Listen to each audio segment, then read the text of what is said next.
विश्वानि देव सवितर्दुरितानि परासुव यद्भद्रं तन्न आसुव। ओम शांति शांति शांति। ओम श्री परमात्मने नमः।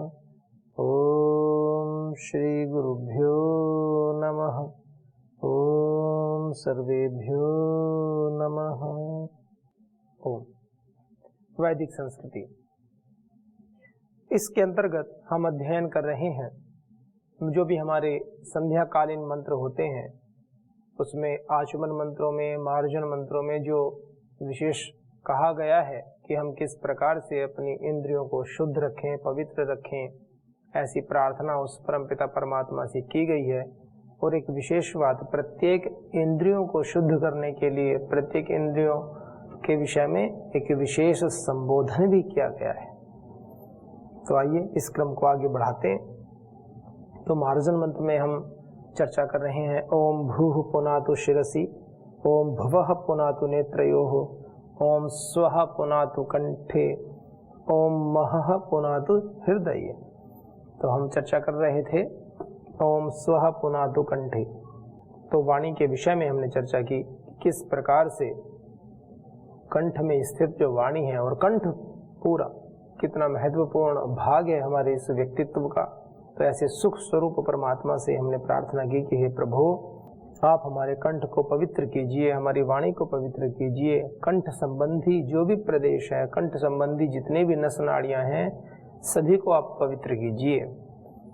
आगे कहा ओम महः पुनातु हृदये। ओम महान परमात्मा कैसे हैं? महः पुनातु हृदय, जो सबसे महान है, सबसे पूजनीय है, वो किसको पवित्र करें? हमारे हृदय को, हृदय प्रदेश को, हृदय प्रदेश को। हृदयेशे अर्जुन तिष्ठति। परमात्मा कैसे है? हृदय प्रदेश में बैठते हैं, हृदय प्रदेश में विराजमान है। तो ऐसे कैसे? जो महान है, जिनकी महिमा अपरंपार है, ऐसे जिनका क्षेत्र अत्यंत व्यापक है। परमात्मा तो सर्वव्यापक है, महान है, और वो हृदय प्रदेश में विराजमान रहते हैं। तो ये कैसे होता है?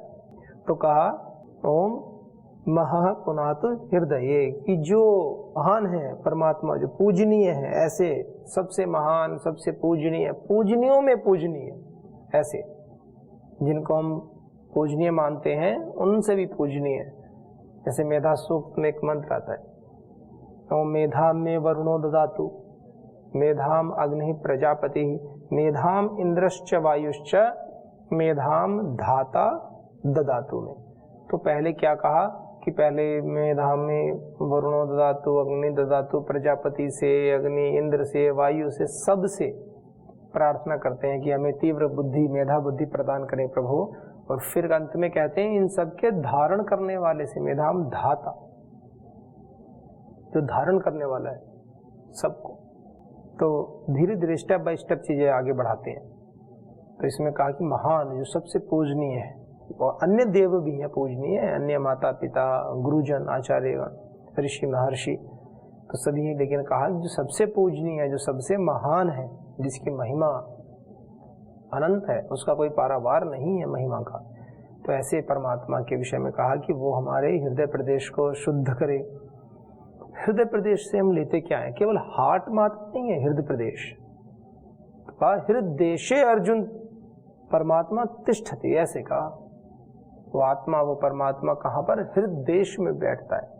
तो हृदय के अंतर्गत कोई एक ऐसा भाग होता है जहां पर परमात्मा बैठते हैं, परमात्मा विराजमान है। परमात्मा तो इस समष्टि के समस्त अंगों में, इस शरीर में, सभी में विद्यमान है, कण कण में व्याप्त है, और कण कण परमात्मा में व्याप्त है। परंतु कहा है कि हृदयेशे, हृदय प्रदेश में। तो ऐसी बात क्यों कही कि केवल हृदय प्रदेश में? वो इसलिए कहा गया है कि परमात्मा की अनुभूति एक साधक, एक चिंतक, एक विचारक, एक योगी कहाँ कर सकता है? अपने हृदय प्रदेश में कर सकता है। जैसे महामहिम राष्ट्रपति जी से आप मिलने जाओ, तो आप कहेंगे हम तो महामहिम राष्ट्रपति जी से एमएलए आवास में मिलेंगे या एमपी आवास में मिलेंगे, तो वो बातें थोड़ी उचित नहीं होती हैं। क्योंकि जब हमें महामहिम राष्ट्रपति जी से मिलना है तो हमें राष्ट्रपति भवन जाना पड़ेगा, वहां जाकर के मिल सकते हैं। वो एक पूर्ण प्रक्रिया है। जैसे हम साधना में यम नियम योगांगों का अनुष्ठान करते हैं फिर मिलते हैं, ऐसे वहां पर उनके प्रोटोकॉल है, उसको फॉलो कीजिए फिर मिलेंगे वो। तो ऐसे ही जब परमपिता परमात्मा को उसको जानने की बात आती है, उनका साक्षात्कार करने की बात आती है, उनका अनुभव करने की बात आती है, तो कहा कि यम नियम अष्टांग योग आदि का पालन करें। और उसके बाद में उनके मिलने का भी एक स्थान है, वो हर जगह नहीं मिलेंगे। कोई कहे कि हम तो धारणा करेंगे, ध्यान करेंगे, हम अंगुली में करेंगे, कि हम हाथ में करेंगे, कि पैर में करेंगे, सब जगह परमात्मा विद्यमान है, हम तो सिर में करेंगे, हम पेट में करेंगे, ऐसे नहीं है। उनका स्थान कहाँ पर है? मनुष्य की सामर्थ्य, मनुष्य की सामर्थ्य की जब वो अपने योगाग्नि के द्वारा जो तप उत्पन्न होता है, जो ज्ञान के द्वारा जो एक उनकी स्थिति उत्पन्न होती है, अपनी जो समाधि की स्थिति में जब वो परमपिता परमात्मा का साक्षात्कार करने की बात कहते हैं, तब ये बात उत्पन्न होती है कि कहाँ पर करें। तो कहा उस स्थान विशेष में वह योग्यता है जो उस परमपिता परमात्मा तक हमें पहुंचा सकती है, और वह स्थान है हमारा हृदय, हमारा हृदय प्रदेश। हृदय का मतलब वो हृदय नहीं जो हृदय हार्ट बीट जो धड़कता है कि उसके अंदर कहीं कोई ऐसा स्थान है। हृदय प्रदेश ये शब्द आता है हृदय में, यानी दोनों स्तनों के मध्य में जो स्थान है वहां पर भी, उसमें भी कहीं डीप में ऐसे। और कुछ लोग ऐसा कहते हैं कि बुद्धि प्रदेश को भी मानते हैं कि बुद्धि में अंगुष्ठ मात्र कोई स्थान है, उसमें सूक्ष्मता में जो आकाश है, उस आकाश से भी सूक्ष्म, उसमें भी गहराई में कहीं परमात्मा प्रकाशित होता है, परमात्मा का ज्ञान हमें होता है। परमात्मा तो कण कण में, नो डाउट, इसमें तो किसी को कोई संदेह होना ही नहीं चाहिए, और संदेह है ही नहीं। देखिए कि रचना हम देख सकते हैं, मनुष्य की रचना देखो, पशु पक्षियों की रचना देखो, इतने जीव, इतनी सृष्टि की रचना देखो ना, ये किसने बनाया है? और कोई रचना है तो रचनाकार भी पीछे कोई तो होगा ना, कोई तो ऐसा है ना जो प्रेरणा दे रहा है।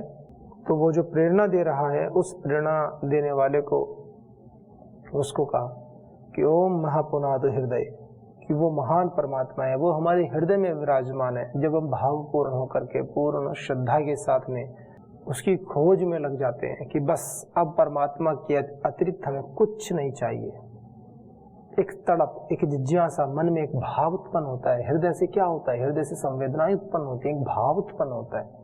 हृदय क्या है? श्रद्धा का ही तो प्रतीक है। श्रद्धा, भावनाएं, ऐसे कहते हैं ना कि भाई बुद्धि से नहीं, दिल से सोचो।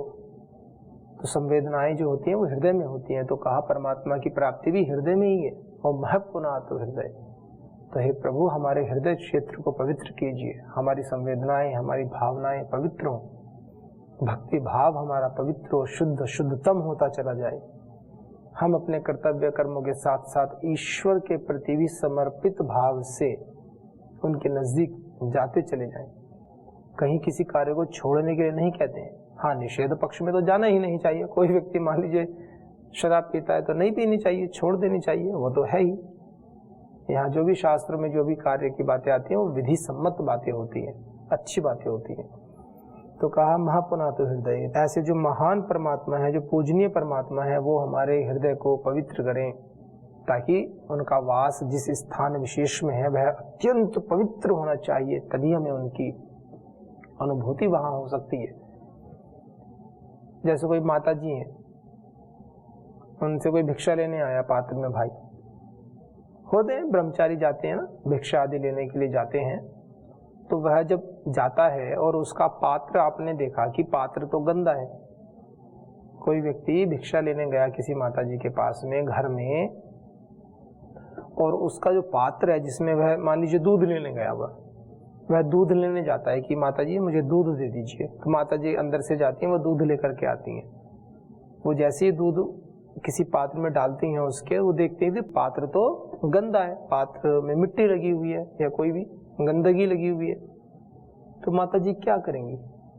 दूध तो लेके आएंगी, लेकिन वो डालेंगी नहीं। वो पहले कहेंगी कि भाई ऐसा करो, आप जाओ इस पात्र को शुद्ध करके लाओ या धो करके लाओ, फिर वो दूध मिलेगा उनको। ऐसे ही कुछ ना कुछ हमारी स्थिति होती है। हमारे हृदय में हमारी संवेदनाएं, हमारी भावनाएं मलिन हो जाती हैं, दूषित हो जाती हैं अज्ञान जनित विकारों से। पहले आवश्यकता है उस परमपिता परमात्मा के ज्ञान के लिए आवश्यकता है कि उस अज्ञान को तो हटाएं, उस गंदगी उस विकार को हटाएं, उसको पवित्र करें। और जो पात्र पवित्र होता है, शुद्ध होता है, तो बड़ी प्रसन्नता के साथ वो माता जी दूध दे ही देंगी। तो ऐसे ही परमात्मा का प्रकाश मिलेगा, परमात्मा का ज्ञान, उनका अनुग्रह, उनकी कृपा हमारे ऊपर बरसेगी। और वो बरसेगी कब? जब हम योग्य होंगे, जब हम सुपात्र बन जाएंगे। और सुपात्र तो हमें स्वयं बनना है ना, सुपात्र कोई अन्य व्यक्ति तो आकर के हमें बना नहीं देंगे जब तक हम स्वयं पुरुषार्थ नहीं करेंगे। वो तो हमें मार्गदर्शन दे सकते हैं कि भाई आपको मार्गदर्शन दिया, आप अच्छे अच्छे कार्य करो, ये विधि है, ये निषेध है, विधि में प्रवृत्त हो, निषेध पक्ष को बिल्कुल ना करो। केवल और केवल प्रेरणा दे सकते हैं, मोटिवेट कर सकते हैं, लेकिन चलना तो व्यक्ति को स्वयं होता है। इसीलिए तो कहा है महर्षि पाणिनि जी ने अष्टाध्यायी में, स्वतंत्र कर्ता, कर्ता स्वतंत्र होता है, करने वाला किसी बंधन में नहीं होता है। हम चाहें तो नर से नारायण की यात्रा तय करें और नहीं तो नर से भी अधम योनियों में चले जाएं। कर्म ऐसे करें, पातक कर्म करें। तो ये तो हमें निश्चय करना है ना कि हमें किस प्रकार के कर्म करने। और एक सत्य ये भी है कि कोई भी मनुष्य नहीं चाहता है कि मुझे दुख मिले, पर दुख को उत्पन्न करने वाले कर्मों को नहीं छोड़ता है। ये बड़ी विडंबना है समाज की। अब इसमें दो धाराएं हैं। कुछ व्यक्ति तो ये सोचते हैं कि भी कर्म करना है, उनको बेचारों को यही नहीं पता कि ये कर्म हमें दुख देने वाले हैं। कुछ तो ऐसे भी हैं और कुछ ऐसे हैं जो जानबूझकर करते हैं, उनका तो क्या कहना। जैसे कोई व्यक्ति सो रहा है कक्ष में, अब कोई सो रहा है, आप जाकर के उसको उठाएं तो उठ जाएगा। जो सो रहा है वो तो उठ सकता है, लेकिन जो उठा हुआ है जानबूझकर निद्रा आलस्य तंद्रा में है, पड़ा हुआ है, और वो उसको पता है कि ये मुझे उठा रहे हैं, लेकिन फिर भी सोने का नाटक कर रहा है, उसको कैसे उठाए? जो वास्तव में सो रहा है उसको तो उठाना आसान है कि भाई उठ जाओ, और वो उठ भी जाएगा, फिर उसको बुला लो। लेकिन जो व्यक्ति जागा हुआ है और सोने का नाटक कर रहा है वो तो उठेगा भी नहीं। क्यों? वो तो जानबूझ के सो रहा है, वो क्यों उठेगा? तो ऐसी स्थिति होती है। तो ये स्थिति बड़ी खतरनाक है। तो ये जो दूसरे प्रकार के व्यक्ति होते हैं जो जानबूझकर सोने का नाटक करते हैं, जानबूझकर कि ये मैं गलत काम कर रहा हूं, फिर भी उस गलत कार्य को करते रहते हैं, उसी में प्रवृत्त रहते हैं, उनकी तो बड़ी दुर्गति होने वाली है। तो इसलिए कहा कि हमारे हृदय की भावनाएं पवित्र हों, कोमल हों, क्योंकि परमात्मा को प्राप्त करने का स्थान हृदय प्रदेश ही है। तो इसलिए कहा वो महान परमात्मा जो सारे जगत का कर्ता धर्ता नियंता है, वो हमारी मदद करता है इस महान कार्य को, दुस्तर कार्य को करने में। और कहा ओम जनः पुनातु नाभ्याम, जनः जो जना जनी प्रादुर्भाव है, जना जो सबका उत्पन्न करने वाला है, प्रादुर्भाव करने वाला है। तो ओम जनः पुनातु नाभ्याम, वो पुनातु पवित्र करे हमारी नाभ्याम, नाभि प्रदेश को। नाभि प्रदेश में मूलबंध आदि सारा ही आ गया, तो इसको पवित्र करे। अर्थात सृष्टि की उत्पत्ति का जो स्थान है नाभि प्रदेश, उसको पवित्र करे। भौतिक अर्थों में बात करें तो हम अपने भौतिक अर्थों में, भौतिक संदर्भ में सृष्टि की उत्पत्ति करने के लिए भी, इस सांसारिक व्यवस्था को आगे बढ़ाने के लिए भी जिन जिन आवश्यक तत्वों की आवश्यकता होती है हमें, वो सब नाभि प्रदेश के आसपास ही होते हैं। तो हमारे जो भी वीर्य शुक्र होता है, जो भी रेतस जो भी है माताओं में पुरुषों में, जितना भी जो भी हिसाब से होता है, तो वो सब पवित्र हो, शुद्ध हो। और साधकों की दृष्टि से भी क्या कहा गया, जो मूलबंध आदि लगाते हैं, फिर मूलबंध के माध्यम से वीर्य को ऊर्ध्वरेतस करते हैं, ऊपर की ओर लेते हैं, वो भी ओज तेज बढ़े सभी के अंदर। तेजो असी तेजोमय देहि, ओजो असी ओजोमय देहि। तो ये बड़ी बड़ी प्रार्थनाएं, कामनाएं करते हैं परमात्मा से। तो उन सब के विषय में कहा जा रहा है कि ओम जनः, हे परमात्मा तुम तो उत्पादक हो, तुम तो ज्ञान के देनेहारे हो। हे प्रभु इस समस्त संसार को उत्पन्न करने वाले हो अपने ज्ञान से, अपने संकल्प से। एको हम बहुश्यामः, मैं एक हूँ, मैं बहुत हो जाऊं, ऐसे ऐसे महान संकल्प के कारण से आप तो इस समष्टि को उत्पन्न करते हो। तो हे प्रभु, हे उत्पादक प्रभु, इस समस्त जगत के उत्पन्न करने वाले हे सविता देव, पुनातु नाभ्याम, आप हमारे नाभि प्रदेश को पवित्र कीजिए। ऐसी प्रार्थनाएं करते हैं परमात्मा से। ताकि हम योग मार्ग पर आगे बढ़ें। हमारे और भौतिक अर्थ तो कितने ही लिए जा सकते हैं। नाभि प्रदेश को ठीक करने का मतलब ये होता है कि हमारा पेट आदि सब ठीक रहे, और ठीक रहे तो ठीक ठीक साधना चलेगी। अब किसी व्यक्ति को मान लीजिए दस्त लग गई, अब कोलाइटिस की समस्या हो गई उसको, वो कोलाइटिस ऐसी समस्या है कुछ भी खाएंगे उसको 2 नंबर जाना पड़ेगा बार बार। अब बेचारा कैसे करे साधना, कैसे करे बैठे बैठे भी थोड़ी थोड़ी देर में। इसलिए कहा कि हर प्रकार से कह रहे हैं, किसी एक आशय से नहीं, पूरे व्यापक संदर्भ में कह रहे हैं। ये तो छोटी सी बात ऐसे बता दी। तो कहा ओम जनः पुनातु नाभ्याम, हे परमपिता परमात्मा, हे सकल जगत के उत्पन्न करने वाले परमात्मा, आप हमारी नाभि प्रदेश को भी उत्पन्न करो ताकि हम भी योगाग्नि को उत्पन्न कर सकें। हम भी आपके उस तप और बल से, अपने पुरुषार्थ से, प्रयास से, आपकी कृपा से, गुरुजनों के अनुग्रह से, उनकी सेवा शुश्रूषा से, उनके आशीर्वादों की पावन छाया से पुष्पित पल्लवित होकर के अपने इस परम लक्ष्य की ओर आगे बढ़ सकें, आपके और नजदीक हम जा सकें, आपके और समीप जा सकें। हे सकल जगत के उत्पादक प्रभु, हमारे नाभि में आप शुद्धता प्रदान करें, ऐसे हमारे मूल में शुद्धता प्रदान करें, ऐसे कह रहे हैं। हमारे जितने भी ज्ञान जनित संस्कार हैं, वासनाएं हैं, उनको नष्ट करके ज्ञान पूर्ण प्रत्येक कामना हो हमारी, ऐसे हमारे हृदय में, ऐसे हमारे नाभि में ऐसे शुद्धता प्रदान करें। और कहा ओम तपः पुनातु पादयोः, तपः तप स्वरूप तपस्वी, तपः जो ज्ञान में तप जिन प्रभु का है, ऐसे प्रभु हमारे क्या करें, तपः पुनातु पादयोः, हमारे दोनों पैरों को, पादयोः द्विवचन, हमारे दोनों पैरों को कैसे, जो तप स्वरूप तपस्वी, जो तपो मूर्ति है परमात्मा, कैसे है, तप की ही साक्षात मूर्ति होते हैं परमात्मा। परमात्मा के ज्ञान में तप से ही तो ये सारा संसार, सारी समष्टि चल रही है। उनका तप भी कैसा है, ज्ञान में तप। परमात्मा का तप ऐसे नहीं है जैसे कि कुछ लोग ऐसे होते हैं वो दिखावा भी करते हैं। मैं क्षमा चाहता हूँ, किसी के हृदय को ठेस पहुंचाना मेरा उद्देश्य नहीं है, पर ऐसा भी होता है कुछ व्यक्ति बैठ जाते हैं, वो एक तरफ यहाँ अग्नि जलाई, एक तरफ यहाँ अग्नि जलाई, एक तरफ पीछे आगे, चारों तरफ दोपहर में चिलचिलाती धूप में बैठते हैं और चारों तरफ अग्नि जलाते हैं और कहते हैं हम तप कर रहे हैं। ये न्यायोचित तप नहीं है, ये योगियों का तप नहीं होता है। ये जो अष्टांग योग में महर्षि पतंजलि जी ने, हमारे महापुरुषों ने जिन तप की बात कही है, वह तप तो बड़ा सहज सरल होता है। सहज सरल का आशय ऐसा है कि इन परिस्थितियों के संदर्भ में कह रहा हूँ। वो तप कैसा है, वो तप है जितेंद्रियता का, वो तप है अहिंसा, सत्य, अस्तेय, ब्रह्मचर्य, परिग्रह का, वो तप है शौच, संतोष, तपस्या, स्वाध्याय, ईश्वर परिधान का, वो तप है आसन का, वो तप है प्राणायाम का, प्रत्याहार का, धारणा का, ये तप है।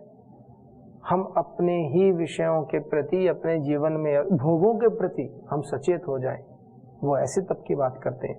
तो का तप, तो तप कहाँ पर है, तप से बात कहेगी, तप अपना तो पादयो, हमारे दोनों पैरों को, हमारी जंघाओं को, हमारे पुष्ट कीजिए, तपस्वी बनाइए।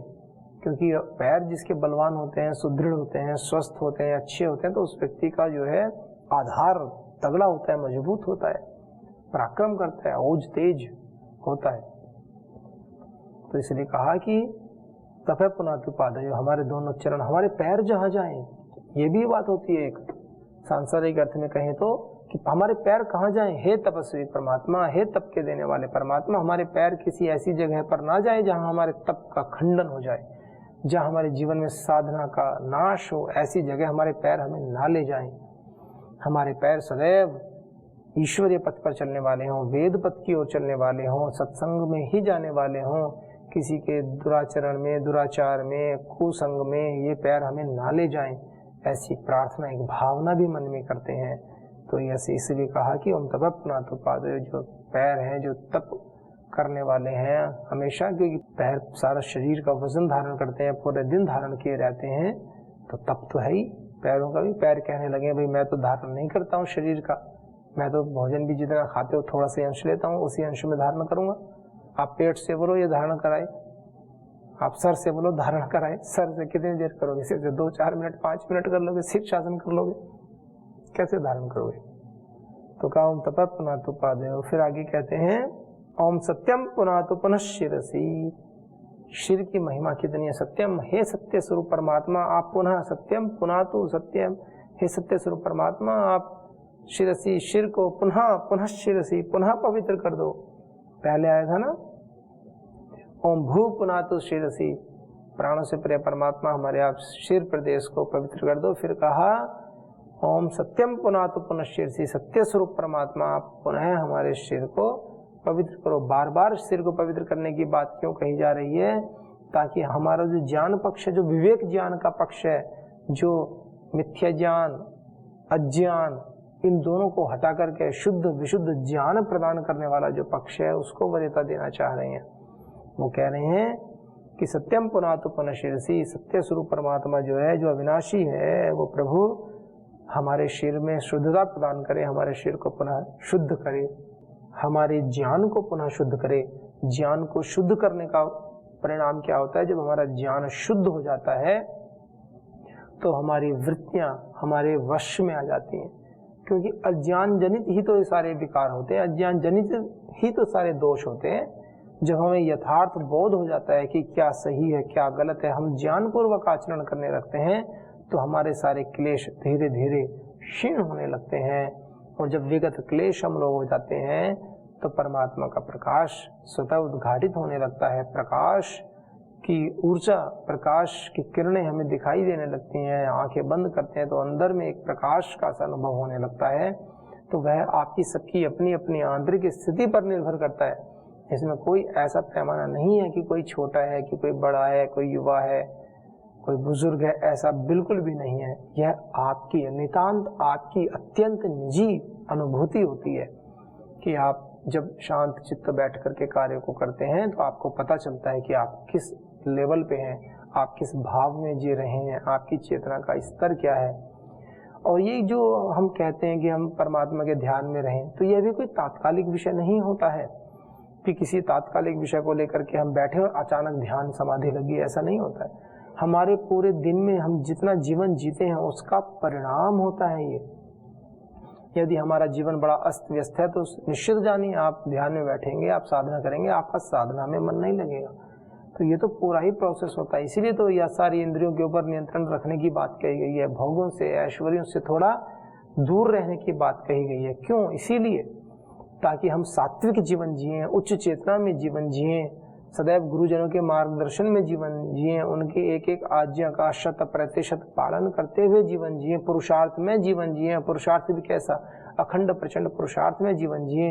इन्हीं सब बातों को तो महर्षि दयानंद सरस्वती जी ने, परम पूज्य योग ऋषि श्री स्वामी जी महाराज ने, परम श्रद्धाचार्य श्री जी ने, ये सारे महापुरुष यही तो कह रहे हैं, इन बातों को ही तो कह रहे हैं। बार बार हमारा ध्यान इस ओर ही ला रहे हैं कि हमें अपने जीवन में पूर्ण सात्विकता से और पूर्ण पुरुषार्थ पूर्वक जीवन जीना चाहिए, कर्म करने चाहिए, तभी तो इस जीवन का लाभ होगा।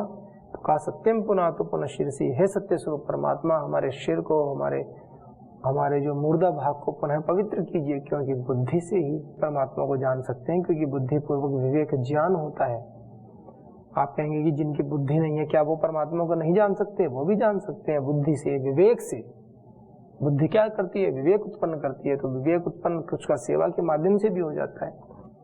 तो ऐसे हम इनको जान सकते हैं। और फिर अंत में कहा ओम खम ब्रह्म पुनातु सर्वत्र, खम आकाश के समान जो ब्रह्म है, जो व्यापी परमात्मा है, वो भी पुनातु सर्वत्र, वो सारे भाग सब पूरे शरीर के एक अंग को, समस्त समष्टि को, सर्वत्र सभी को वह सत्यम पुनातु पुनः खम ब्रह्म पुनातु सर्वत्र, सबको समस्त शरीर की दृष्टि से लें, इंद्रियों की दृष्टि से लें तो सभी इंद्रियों को वह पुष्ट करे, और समष्टिगत दृष्टि से लें तो वह परमात्मा समस्त समष्टि को पवित्र करे, सभी विकारों को हर ले, एक परिस्थिति सामंजस्यपूर्ण बनी रहे, पूरा इक्विलिब्रियम अवस्था बनी रहे, साम्य अवस्था बनी रहे।